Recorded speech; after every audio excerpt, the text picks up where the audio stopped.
जय हिंद दोस्तों। राहुल जी के क्लासेस में आपका स्वागत है। मैं हूँ राहुल। आज हम लोग फिजिक्स का जो पिछले क्लास में सवाल जहाँ तक छोड़े थे वहाँ के बाद हम लोग आज आगे बढ़ाते हैं, क्योंकि हम लोग का टारगेट है क्या बहादुर लोग, डेली बेस पर 30 को 50 को सवाल लेकर हमको 1300 पहुँचना टारगेट है। कितना बहादुर? 1300 पहुँचना टारगेट है ना। तो आज भी 30-35 सवाल रहेंगे और सभी महत्वपूर्ण रहेंगे और पूरा के पूरा एग्जाम से प्रीवियस सवाल ही रहेंगे, है ना। तो आइए हम लोग अच्छे से लगाते हैं, और क्लास अच्छा लगा तो क्लास को लाइक भी करेंगे और अपने दोस्त के पास शेयर भी करेंगे। अगर सब्सक्राइब नहीं किए तो करेंगे। चलिए मिलते हैं सवाल के जरिए। चलिए, पहली सवाल क्या बोल रहा है कि भूमि से टकराकर फुटबॉल ऊपर उछलती है, कारण क्या है। जैसे भूमि है, ऊपर से फुटबॉल नीचे बिक के फिर ऊपर ही उछल जाती है, इसका कारण क्या है। सवाल आप सभी को समझ में आ गया होगा। इसका कारण है कि ऐसा उसके अपने प्रत्यक्ष गुण के कारण होता है। आंसर कौन हो जाएगा? Option number D. Option number D क्यों होता है बहादुर लोग कि भूमि से टकरा कर फुटबॉल ऊपर उठती है, क्योंकि ऐसा उसके अपने पर प्रत्यस्थ गुण के कारण होते हैं। प्रत्यस्थ गुण के कारण बहादुर होता है। कोई दिक्कत? आइए अगले सवाल आते हैं। एक वृत्ताकार धातु की प्लेट को जिसके केंद्र में एक वृत्ताकार छेद हो तो गर्म करने से छेद का व्यास क्या होगा। मतलब एक वृत्ताकार धातु है, उसके बीच में छेद है बहादुर, तो गर्म करने से क्या छेद बढ़ेगा, छेद का व्यास बढ़ेगा घटेगा, क्या होगा। तो बहादुर आप सभी लोग जानते हैं कि क्या होगा क्या नहीं होगा। तो बहादुर क्या हो जाता है? तो बढ़ेगा। क्या होगा? तो बढ़ेगा। लोहा में अगर यहाँ छेद है, इसमें बीच में एक प्लेट ले लिए लोहा के, ठीक है, धातु का प्लेट ले लिए, उसको गर्म करेंगे तो छेद का व्यास क्या होता है? धीरे धीरे फैल हो जाता है। कोई दिक्कत? चलिए आगे आते हैं। कांच के बहादुर लोग, सर्दी होने के बावजूद भी आपको हम पढ़ा रहे हैं तो इसको अच्छा से लिखिए, समझिए इसको अहमियत, ठीक है। बोल रहा है कांच के फ्लास्क में भरे द्रव के द्रव्यमान को गर्म करने पर क्या होगा, है ना। सवाल करें कांच के फ्लास्क में भरे द्रव को गर्म करने पर, द्रव्यमान को गर्म करने पर क्या होगा। तो क्या होगा बहादुर? तो फ्लास्क में द्रव का तल पहले कुछ गिरेगा तत्पश्चात फिर बढ़ना प्रारंभ हो जाएगा। फिर क्या हो जाएगा बहादुर? बढ़ना प्रारंभ हो जाएगा। तो ऑप्शन नंबर क्या हो जाएगा? तो ऑप्शन नंबर डी हो जाएगा। बोल रहा है कि एक जल भरे बीकर में बर्फ का एक टुकड़ा तैर रहा है। बर्फ के पिघलने पर बीकर में जल का होगा। बीकर मतलब मान लीजिए कि एक गिलास है बहादुर, गिलास में बर्फ का टुकड़ा इसमें डाला हुआ है, और बर्फ का टुकड़ा इसमें हिल रहा है, तैर रहा है, और बर्फ पिघल गया तो क्या पानी पर क्या प्रभाव पड़ेगा, या बीकर में जल पर क्या प्रभाव पड़ेगा, है बीकर का तल पर क्या प्रभाव पड़ेगा। यही सवाल कहने का मतलब है। तो पहली बात कि पूर्ववृत्त बना रहेगा, मतलब जो पहले था वैसा ही रहेगा बहादुर, जो पहले था वैसा ही रहेगा, है ना। तो आइए इस संबंधित और दो चार वो सवाल बात करते हैं। जैसे गर्म करने पर पदार्थ का आयतन बढ़ता है, ये जानते हैं, सही बात है। और दाब बढ़ाने पर उनका गलनांक भी बढ़ता है, जैसे मोम घी ये सब हो गया ना। तो ये आपको हो गया। दूसरी कॉन्सेप्ट अगर इसी में देखते हैं, क्या बोल सकते हैं कि गर्म करने पर जिन पदार्थों का आयतन घटता है, दाब बढ़ाने पर उनका गलनांक भी क्या होता है? कम होता है। सवाल समझ में आया कि गर्म करने पर जिन पदार्थों का आयतन घटता है, दाब बढ़ाने पर उसका गलनांक क्या होते हैं? कम हो जाते हैं। चलिए अगले सवाल आते हैं। साथ में जो डिस्कशन कर रहे हैं उसको लिखने की कोशिश करेंगे, ना तो खाली वन लाइनर सवाल पढ़ने से काम नहीं चलेगा, उसको डिस्कशन भी थोड़ा देखते चलेंगे। बोल रहा है, क्या सवाल बोल रहा है कि किसी झील की बर्फ जमी सतह का तापमान -15 डिग्री सेल्सियस हो तो इसके ठीक नीचे झील में जल मतलब बर्फ के संपर्क की सतह का तापमान क्या होगा। तो इसका सतह का तापमान क्या होगा ना, बर्फ के संपर्क की जल का सतह का तापमान क्या होगा। इस सवाल आपको कह रहा है, तो इसका क्या हो जाएगा? तो option number A 0 degree Celsius हो जाएगा।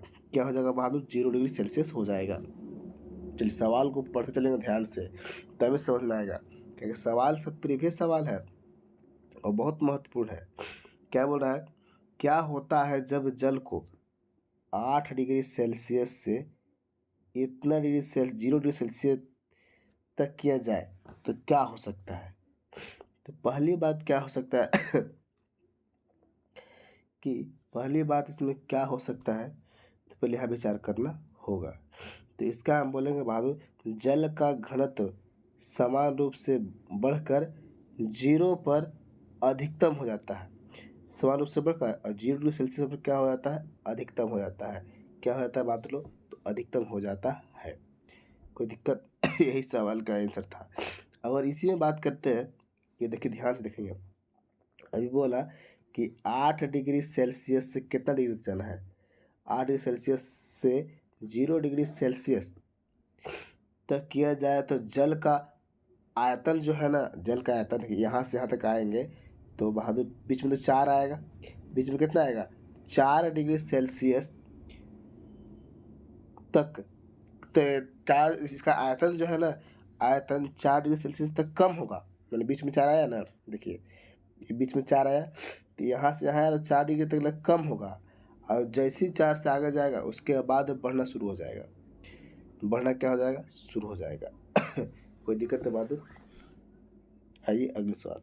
तो निम्नलिखित द्रवों में से ऊष्मा का सबसे अच्छा चालक कौन है? ऊष्मा सबसे अच्छा चालक कौन है? तो पारा है बहादुर। कौन है? तो पारा। ऊष्मा का सबसे अच्छा चालक कौन है? तो पारा है। क्या है बहादुर? तो पारा है ऊष्मा का सबसे अच्छा चालक। आइए अगले सवाल लेते हैं। पायरेक्स के बने गिलास में गर्म पानी डालने पर वह नहीं चटकता है, क्योंकि पायरेक्स क्या है बहादुर? क्योंकि पायरेक्स के बारे में बोल रहा है, क्योंकि पायरेक्स जो है ना, गर्म करने से अधिक प्रसारित नहीं होती है। गर्म करने पर अधिक प्रसारित नहीं होती है। मतलब समझना, शीशा के गिलास में अगर हम पानी लेते हैं, शीशा के गिलास में गर्म पानी, तो एकाएक नीचे वाला कवर के गिर जाता है, जानते हैं ना? वही बोल रहा है कि पायरेक्स एक गिलास है, पायरेक्स एक धातु से बने गिलास में पानी गर्म रखते हैं तो उसका नीचे वाला नहीं गिरता है। क्यों नहीं गिरता है? तो बोल रहा है गर्म करने से अधिक प्रसारित नहीं होती है। अधिक मतलब गर्म करने से फैलेगा नहीं तो नहीं टूटेगा। देखिए आओ, सब शीशा और क्या होता है, तो टूट जाते हैं और फटाफट गिर जाते हैं। अगर गर्म कॉफ़ी के प्याले को कमरे में धातु के मेज पर रखा जाए तो किसी निम्नलिखित तरीके से उसकी ऊष्मा नष्ट हो जाएगी। ऊष्मा नष्ट क्यों हो जाता है बहादुर? तो किस कारण से नष्ट हो जाएगा, यह पूछ रहा है। तो कारण पूछ रहा है, तो किस कारण से बहादुर ऊष्मा नष्ट हो जाएगा? तो आपका आंसर लगा देंगे, संवहन और विकिरण के कारण क्या होते हैं? प्याले में रखने पर बहुत जल्दी संवहन हो जाता है, विकिरण हो जाते हैं और ठंड हो जाते हैं, कोई ऊष्मा नष्ट हो जाते हैं। कोई दिक्कत? अगली सवाल क्या बोल रहा है? कि किसी द्रव के वाष्पन दर किस पर निर्भर करता है, यह पूछ रहा है। तो किसी द्रव का वाष्पन दर किस पर निर्भर करता है? तो बहादुर आपको द्रव के तापमान पर निर्भर करवे करता है, सही बात है। चारों ओर के वायु के ताप पर निर्भर करवे करता है, सही बात है। द्रव की सतह के क्षेत्रफल पर निर्भर करवे करता है, सही बात है। यानी कि सब तो सब सही है, ये है सब सब क्या है, सही है ना? मतलब द्रव द्रव का टेम्परेचर तापमान पर निर्भर करता है। तापमान बढ़ेगा तो वाष्पन जल दर बढ़ेगा। या चारों ओर हवा चल रहा है और ताप पर निर्भर ही पड़ हवा चल रहा है, ताप पर निर्भर पड़ता है बहादुर, या उसमें वाष्पन होता है। या जैसे छोटा बर्तन है, पानी है, और एक बड़ा बर्तन पर रख देगा तो बड़ा बर्तन पर जल्दी पानी उड़ जाता है। अन्य क्षेत्रफल भी निर्भर रखता है। तो यानी कि आंसर कौन हो जाएगा? D for dog. चलिए, बोला है ग्रीष्म ऋतु में बिजली के पंखे के नीचे बैठने पर हमें सुख प्राप्त होती है, मतलब आराम प्राप्त होता है। क्योंकि पंखा का काम क्या है कि आराम प्राप्त होती है, यही सवाल पूछ दिया। तो क्योंकि हमारे चारों ओर की हवा में गति लाकर शरीर के तापमान के वाष्पन में क्या करता है, वृद्धि करता है। मतलब शरीर के पसीना को सुखाने में या वाष्पन करने में थोड़ा वृद्धि करता है, स्पीड करता है, चलते हमारा सुकून मिलता है ना। पंखा चलाता है तो पंखा के हवा से ठंडा नहीं लगता है, ये हवा की वजह से हमारा पसीना उड़ने लगता है, और उड़ता है तो हमें सुकून मिलता है। समझ में आया बहादुर? तो इसका आंसर हो जाएगा बी फॉर बॉल। आगे देखिए, हमें अधिकतम पसीना तब आता है जब वायु का तापमान क्या होगा बहादुर, घटेगा कि बढ़ेगा, इस पूछ रहा है।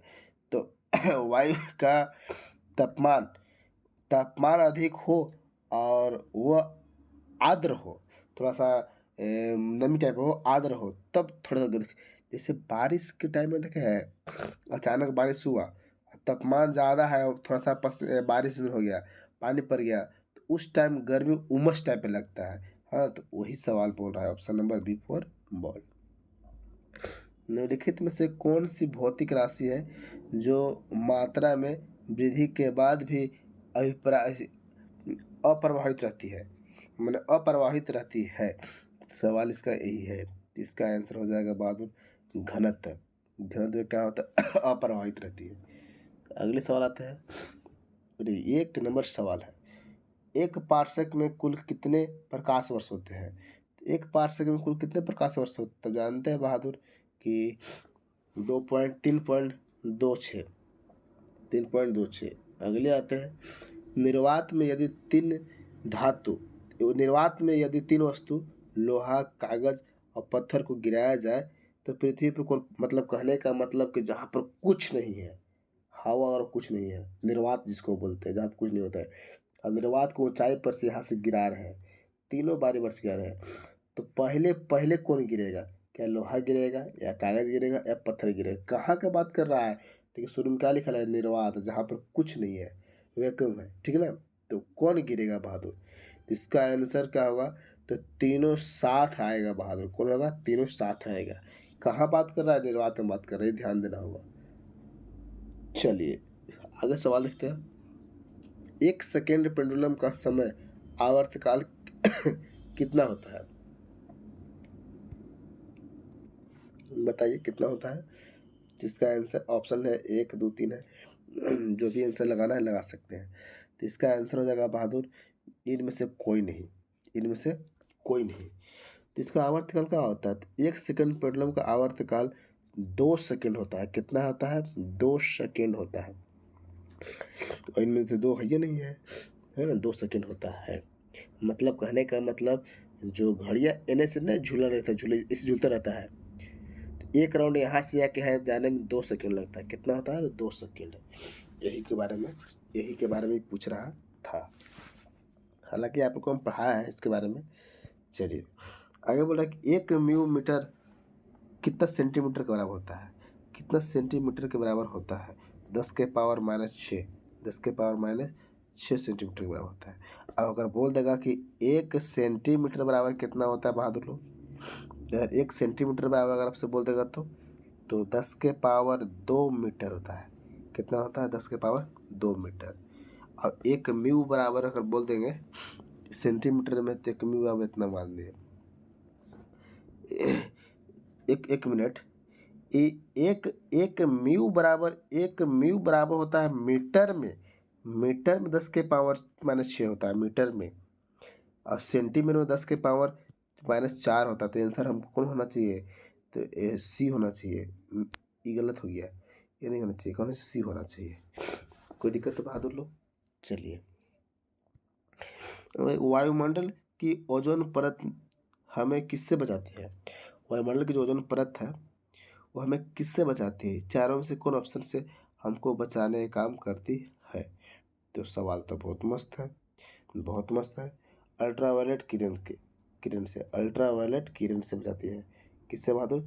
अल्ट्रावायलेट किरण से, मतलब पराबैंगनी किरण से बचाती है, पराबैंगनी किरण से बचाती है। आगे आइए, अभी अभिकेंद्रण बल सदैव कार्य करता है, अभिकेंद्रण बल काम करता है। तो कैसे काम करता है अभिकेंद्रण बल, कि बता दीजिए। कि अभिकेंद्रण बल बहादुर केंद्र की ओर त्रिज्या के अनुदिश काम करता है। कहने करता है केंद्र की ओर। देखिए अभिकेंद्र ऐसे ऐसे है ना, तो केंद्र की ओर झुका हुआ है तो अभिकेंद्रक, और केंद्र से बाहर है तो अपकेंद्रक, है ना, और अंदर है तो अभिकेंद्रक, अभिकेंद्रक। तो आप बता दीजिए कि मौत के कुआं घूमता है तो अपकेंद्रीय कि अभिकेंद्रीय। आप कमेंट करके बताइए कि मौत के कुआं देखे हैं ना, मौत के कुआं, तो ये कौन से धारा पर काम करता है, अपकेंद्रीय कि अभिकेंद्रीय। चलिए इसका आंसर हो जाएगा ए फॉर एप्पल। आगे बोला है पृथ्वी के भ्रमण की गति है कितना है, पृथ्वी के भ्रमण की गति को बता दीजिए। मतलब पृथ्वी के भ्रमण की गति बता दीजिए। तो 28 किलोमीटर पर मिनट, मैंने एक मिनट में 28 किलोमीटर सफर करता है। कौन, पृथ्वी घूमता है ना 1 मिनट में। समझ में आया। आइए, जड़त्व आघूर्ण एवं कोणीय वेग का गुणनफल कहलाता है तो कोणीय संवेग कहलाता है। क्या कहलाता है, तो कोणीय संवेग कहलाता है। आइए अगले सवाल कि क्षैतिज वृत्त में नियत चाल से गतिशील वस्तु के लिए नियत है तो क्या होता है इसमें नियत, तो मतलब फिक्स क्या होता है, नियत का मतलब वही है ना। तो इसका हम लोग ऐसे लगाएंगे गतिज ऊर्जा। क्या लगाएंगे, तो गतिज ऊर्जा फिक्स होता है, नियत होता है, नियत होता है। अगले सवाल क्या बोल रहा है कि किसी हवाई जहाज की ऊंचाई मापने के लिए कौन सा उपकरण प्रयोग किया जाता है। तो हवाई जहाज के मापने के लिए आप जानते हैं कि अल्टीमीटर, मतलब ऊंचाई को मापने के लिए अल्टीमीटर का प्रयोग किया जाता है। और अब ई जो दिख रहा है ना, ई बहादुर, ऑप्शन नंबर बी पहला तो हो गया। ऑप्शन नंबर बी जो है ना कि तो वायु की गति मापता है। क्या करता है, तो वायु की गति मापता है। कोई दिक्कत। और ये बैरोमीटर जो है ना, बैरोमीटर वायुमंडलीय दाब को मापता है। किसको,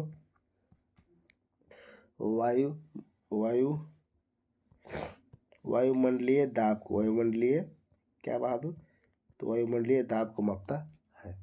कोई दिक्कत। और ये अल्टीमीटर हो गया। तो ये ऑक्सीमीटर क्या है, ऑक्सीमीटर के बारे में आपको चर्चा नहीं है। आगे चलते हैं।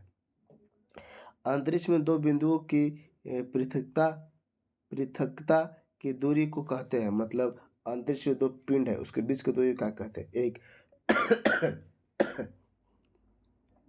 जिसका आंसर हो जाएगा बहादुर आयतन। क्या कहते हैं, आयतन। सवाल समझिए ठीक से। चलिए क्या है, तो आयतन। सवाल अच्छा समझे कहना क्या चाहता है। अगले सवाल क्या बोल रहा है कि उत्प्लावीय बल निर्भर करता है, मतलब उत्प्लावीय बल किस पर निर्भर करता है, यही पूछ रहा है। तो उत्प्लावीय बल विस्थापित तरल के केवल घनत्व पर निर्भर करता है। किस पर, केवल घनत्व पर निर्भर करता है। कोई दिक्कत। आगे बोल रहा है कि किसी वस्तु का संवेग 5 सेकंड में 40 किलोमीटर पर सेकंड गति से चलती है। मतलब चाल है, इस समय दिया है ना। चलिए, एक आपको समय दे दिया है, अब पूछ दिया है कि बल, तो बल कितना लगेगा, कितना बल लगना होगा या लगाना होगा। तो आप जानते हैं कि आपको समय दे दिया है और चाल दे दिया है। कोई दिक्कत, समय दे दिया, चाल दे दिया है, तो ये तो कन्फर्म है। तो हम निकाल सकते हैं कि संवेग वस्तु का संवेग, अगर संवेग बराबर अगर देखेंगे कि संवेग बराबर होता है, क्या होता है कि द्रव्यमान गुने वेग। और संवेग कितना दिल है,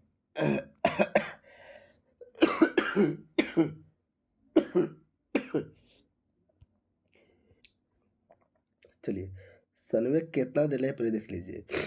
तो संवेग आपको यहाँ चाल दिल है कितना, तो मीटर पर सेकेंड, तो 40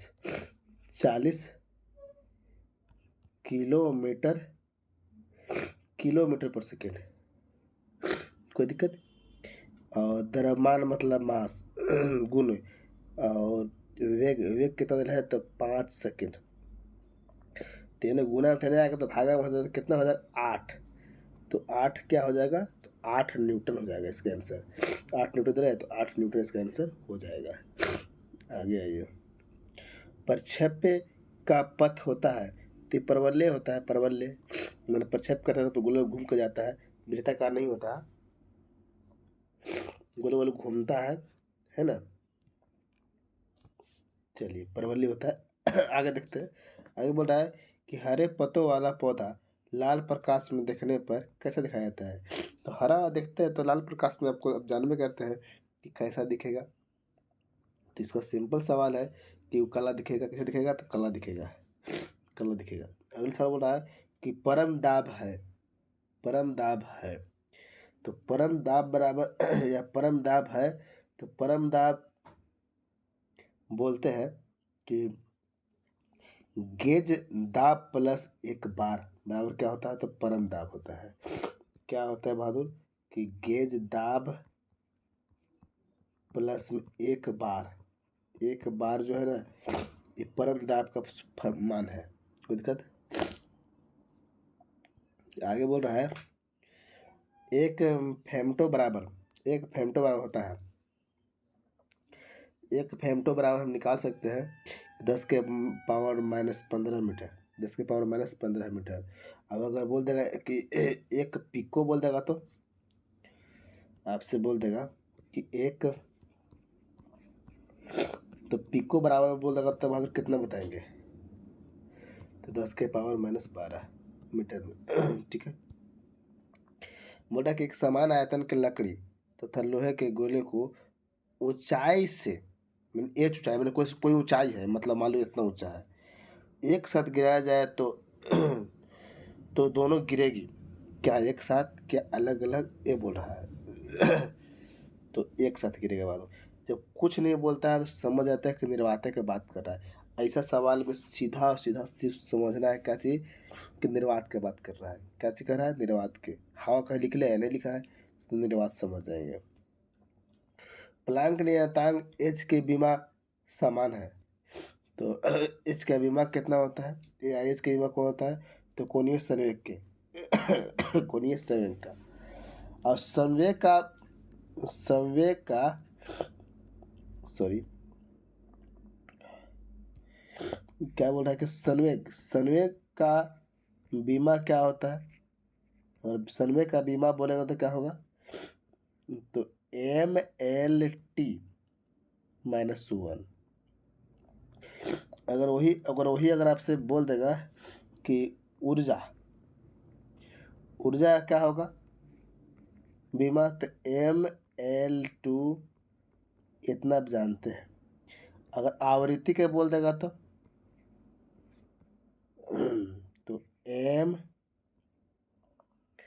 M0L0 और T1। तो इसके बारे में अगले क्लास में बीमा के बारे में सबसे बताएंगे कि वास्तव में बीमा निकाला कैसे जाता है ना। आइए अगले सवाल। बोले शून्य में स्वतंत्र रूप से गिरने वाला वस्तुओं की क्या हो सकती है? गति समान हो सकती है या संवेग समान हो सकती है, क्या हो सकती है?